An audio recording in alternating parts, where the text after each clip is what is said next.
of Representatives passes bill to criminalize the failure of a presiding officer to deduct excess votes in polling units during elections. House passes 98.5 billion naira FCT supplementary appropriation bill. House commends federal government and organized labor for returning to negotiations. Frowns at toll of strike on the economy.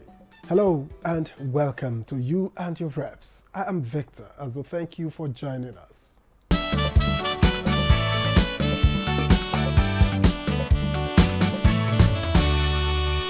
The House of Representatives has passed for second reading a bill seeking to amend the Electoral Act to criminalize the failure of a presiding officer to deduct excess votes in a polling unit during an election.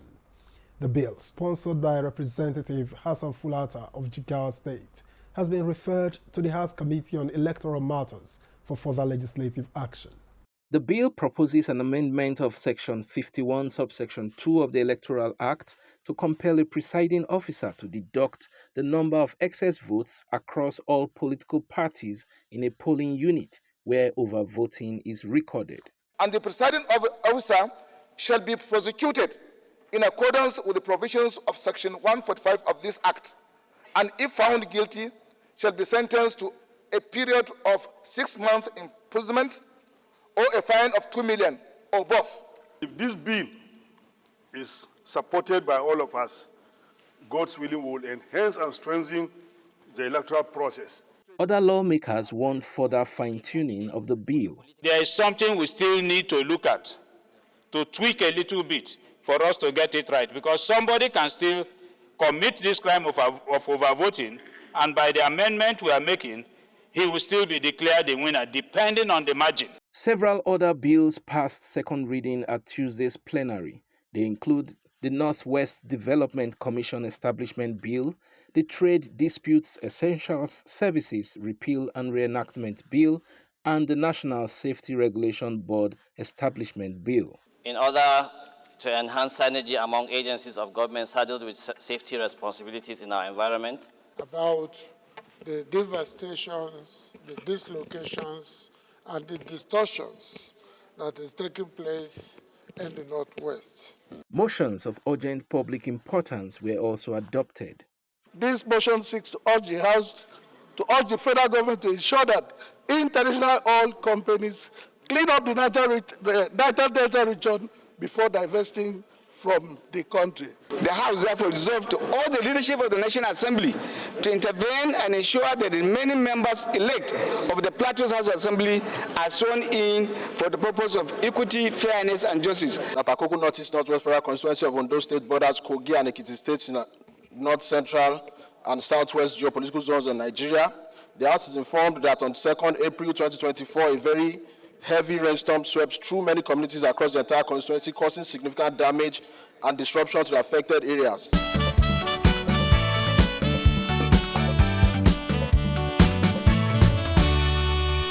The Federal Capital Territory 2024 Supplementary Appropriation Bill of 98.5 billion naira earmarked for capital expenditure has been passed in the Green Chamber.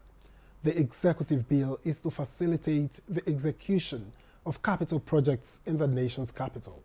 Chairman House Committee on FCT, Aliu Betara, presented the FCT supplementary appropriation at the Committee on Supply, where lawmakers passed the executive bill. To authorize the issue of the Federal Capital Territory Administration statutory revenue funds for the Federal Capital Territory Administration account, the sum of 98,500,000,000 only for the capital projects for the service of the Federal Capital Territory, Abuja. And approve clauses 1 to 5, which is the recommendation 1 to 5, the schedule, explanatory memorandum, and the long title of the bill. The House adopted a motion seeking investigation of the abandoned dredging of the Calabar Seaport. All the Minister of Transport to re-award the dredging of the seaport to a reputable company with a mandate to complete the project within a prescribed time frame. Also, all the Nigerian Port Authority to supervise the project and ensure a standard depth is established to enable large vessels to bet in line with the best global practice. Lawmakers expressed concern over slow development of renewable energy as an alternative in the power sector. In 2020, the federal government launched a 200 million renewable energy project tagged Nigeria Electrification Project. Investigates agencies associated with this investment, procurement and receipt of grant meant to develop renewable energy sector from 2015 to date. At the Committee of the Whole, the House considered and passed separate bills for the establishment of the Nigeria Correctional Service Trust Fund, as well as the North Central and Southwest Development Commissions.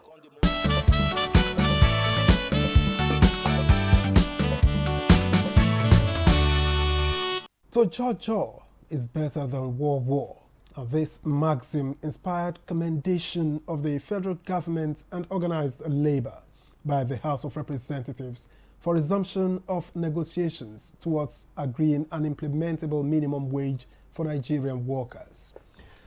The House thanked organized labor for halting its strike while frowning at shutdown of the national grid and other essential services by the striking workers.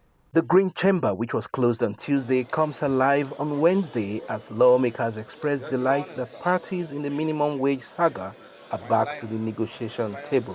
Commend government for showing absolute commitment by imploring the labor unions to return to negotiation table. The House, however, condemns disruption of essential services during the strike. Sometimes when we embark on some of these actions, we should not overstep boundaries.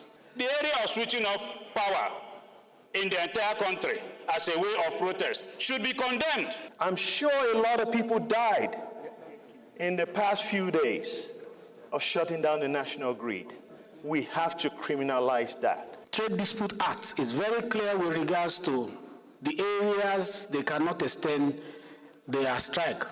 Broadcasting and communication services. You can't wake up and say the radios will not work, television shut down. People cannot know what is happening. It's like anarchy. Lawmakers agreed that an amendment of the National Minimum Wage Act is required for it to be in tune with present-day realities. Also during plenary, the House sought to know the status of oil exploration activities in Gombe and Bauchi states. Mandate the Committee on Petroleum Resources, upstream, downstream, midstream, and gas to investigate why this exercise is declining day after day, that the companies are packing out of the site, to report back in 4 weeks to this Honorable House. In other resolutions, the House seeks investigation of armed attacks in parts of the country, including the killing of 5 soldiers in Aba. Security agencies and relevant stakeholders to develop holistic and sustainable solutions to the challenges posed by bandits. A bill to repeal and reenact the National Planning Commission Act to ensure greater accountability passed second reading. As we speak, there is no any legal framework for the budget office of this federation. We are now going to have the National Planning Office, the Budget Office, and the Center for Monitoring, Delivery, and Evaluation Offices. 19 bills passed first reading at Wednesday's plenary, including the Fiscal Responsibility Act Repeal and Enactment Bill 2024.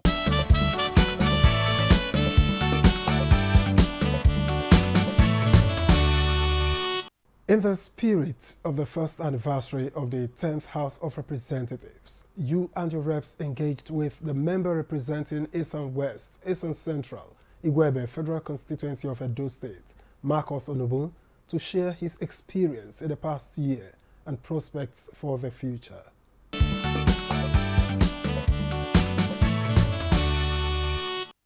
It's been a wonderful experience from the inception.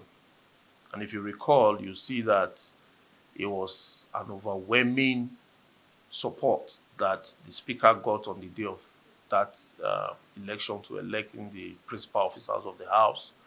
And that actually signaled, the coming together of the 360 members of the House of Representatives to do the business of Nigerians. And if you watch in terms of coordination, churning out of bills and resolutions, you'll see that the 10th House of Representatives is different from the other House of Representatives we have always had. You see intelligence and robust engagement on the floor of the House. You see the National Assembly, most especially the 10th House of Representatives, dealing with the issues the way they are. You see that there's been less tension as it used to be when it comes to members of the National Assembly.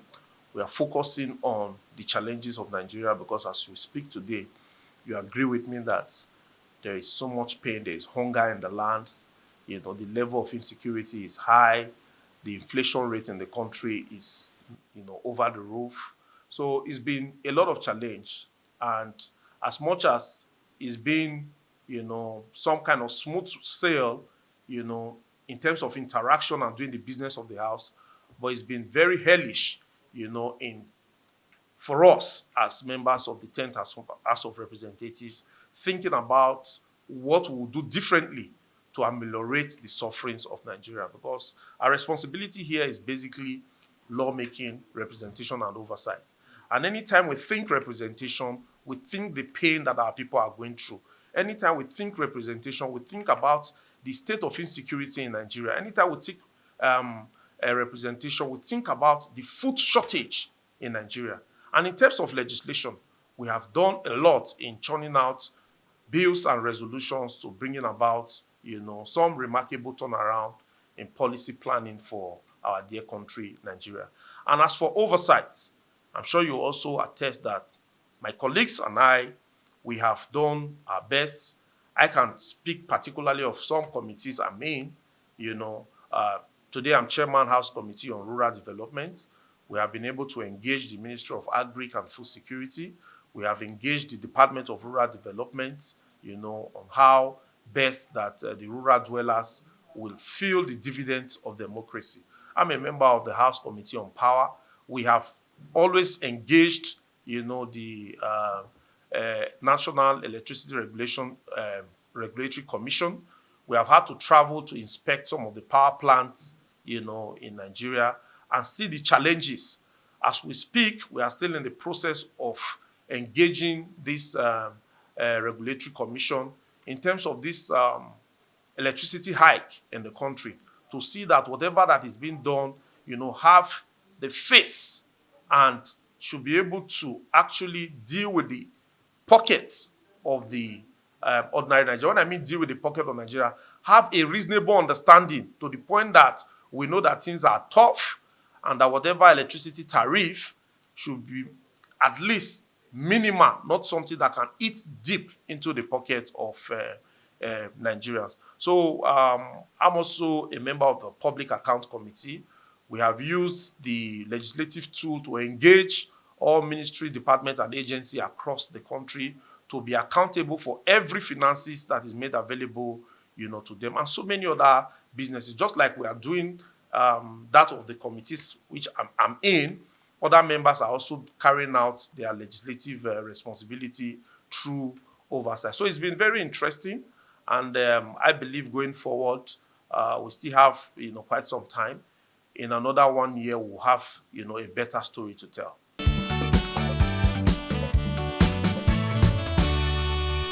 I tell you this, that it's been very cordial. And good enough that we have a president who have actually prepared for the position of the president of Nigeria. President Ahmed Bola Tinubu, he's been a senator of the Federal Republic of Nigeria. He's been a governor. He's been in the political arena as a leader. So one could tell that he's actually prepared because he has practically seen it all. He's been through the legislature and he's been in the executive, and today he's at the helms of affairs, to direct all affairs in our dear country, Nigeria. And again, we have the vice president who happened to be a governor at one time in Borno. He's been also a senator. And we have, an experienced Senate president who's been governor. He's been in the executive as a minister, as well as today the Senate president of the Federal Republic. And above all, we have His Excellency Right Honorable Tajuddin Abbas, a man who had been in the National Assembly since 2011 2011, this is 2014, that tells you that he's an experienced hand, he's been a teacher, and a very humble character, and a gentleman who understands that legislative tool can be used to engage the executive in order to bring about dividends of democracy to Nigeria. And we have activated that tool to the point that there is no kind of frosty relationship between the executive and the legislature. So the relationship has been very cordial to the point that it is to the benefit of Nigerians. And I can tell you, if there's any reason why we feel or suspect that there's any executive move that will be anti-Nigeria, I can also assure you that, we'll be here to engage them. But so far, so good. It's been very, robust relationship. And we believe that with what we have, with all that has happened in the last 1 year, going forward, continuing this kind of symbiotic and very interesting relationship, Nigerians will be better for it.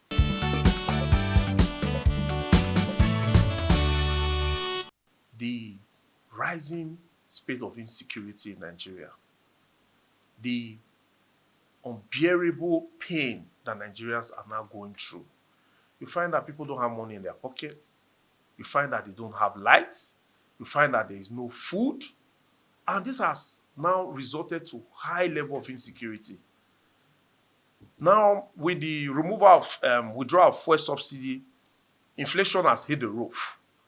So you find that there's a lot of pressure on the representative because we are direct representatives of the people. So we try to deal with some of the issues we can deal with, by, personally reaching out to our constituents and other well-meaning Nigerians. So the pressure, I would say, that is we have been thinking out of the box. What can we do differently? We are trying to look at all the laws. Are there areas we need to strengthen? What support are we going to give the executive in terms of strengthening the enabling laws in order for the executive to be able to provide security, affordable transports? Look at the issues of, minimum wage that have become the talk that are led to, strike and all kind of arguments in the country. We should be able to now sit down to say, okay, what are the issues? What is actually a living wage? Government on the other side, what are your challenges? If the government is saying we don't have enough money to pay, what are we supposed to do differently in terms of legislation in order to generate more money for the government, and government, you on the other hand, help to, solve this problem. So these are things and research, that we have been doing in order to see that we make Nigeria a better place.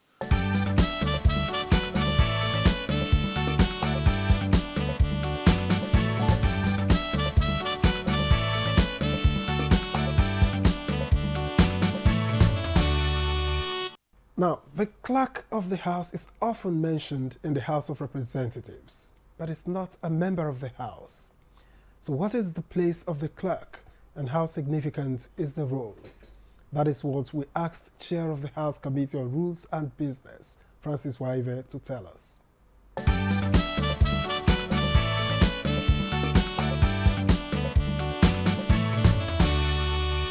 The clerk of the House is more or less in the executive equivalent, more or less the secretary to the government of the federation in the executive arm. This is now the head of the civil service, this bureaucracy of the House of Representatives. So there's also a clerk of the Senate. Then there's a clerk of the National Assembly. So that's their boss. So, but for the House, where I serve as Chair Rules and Business, the clerk of the House of Representatives is the topmost civil servant. So the civil servants that work in the National Assembly, they all report to him. There's an hierarchy, and he's at the apex of it. On the floor, he has some specific roles that he plays. For instance, when bills are introduced, he is invited by the presiding officer to read the bills, their titles, their long titles and HB numbers, house numbers. And then when a bill is successfully defended, debated upon, and passed for second reading, he also reads the title, the long title. And when eventually passed, after public hearing and all that, committee work, committee of the whole, then you do the third reading. He does the third reading, and then the presiding officer, he's the governor, to say that bill has been passed. So those are his rules. He presides over the civil servants who work in the National Assembly, takes care of stationery and paperwork mainly, and the record keeping and all of that, meetings and all of that.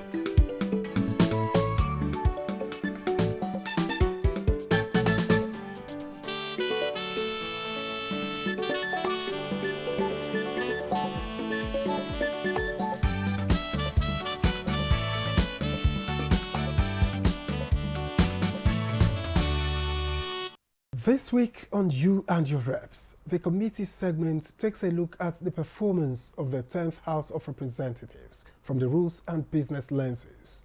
Chair of the committee, Francis Waive, is our guide.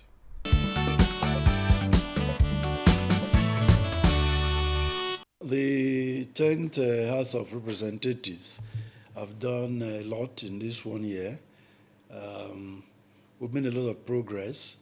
And we've stabilized as a house. We bonded as a family. And perhaps our major achievement is the building of capacity. Because when we came in, when this 10th Assembly started, there was a lot of capacity gap because of the high turnover, with about 80% of members being new to Parliament. It was very challenging. But Mr. Speaker, the Right Honorable Tajuddin Abbas, PhD, he has done a very good job of this with a lot of capacity building workshops, both at the committee level and as a house generally. It's such now that you can't even tell the difference between those who have been here 3-4 times and those who are just coming. You can't tell the difference anymore. So far, we have passed 78 bills. In this 10th Assembly. We've consolidated 10 and rejected 1. And then we have referred to different committees, 88 bills which they are working on.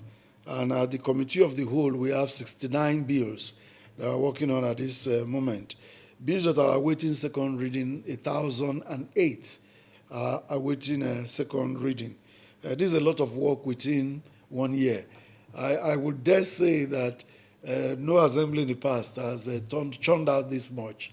It's a function of the zeal of the membership. And then Mr. Speaker's leadership.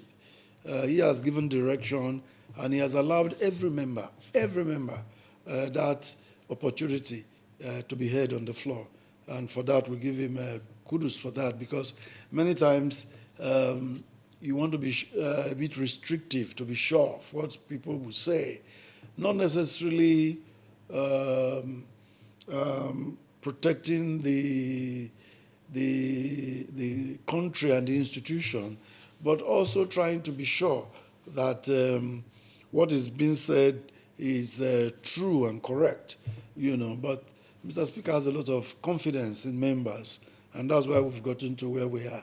And I'll keep appreciating him for that. With his support, we have been able to achieve this.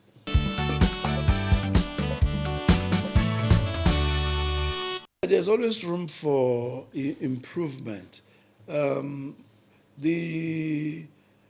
issues we are currently facing, the hardship in the country today, I believe there are better, innovative ways to face them. We know that we couldn't keep, for instance, the oil subsidy, fuel subsidy forever. It will just cripple us one day. We'll just run aground. So that decision needed to be taken, and we are in support of Mr. President. And we also know that the dual exchange rate could not continue forever, because some people were just round-tripping and smiling to the bank every day without doing anything. Production was not there, companies were closing. So removing that disparity in the exchange rate was also something that needed to be done. But going forward, the agricultural sector, I personally think that government will need to look at it again. I think that if we're going to subsidize anything as a country, is the agricultural sector.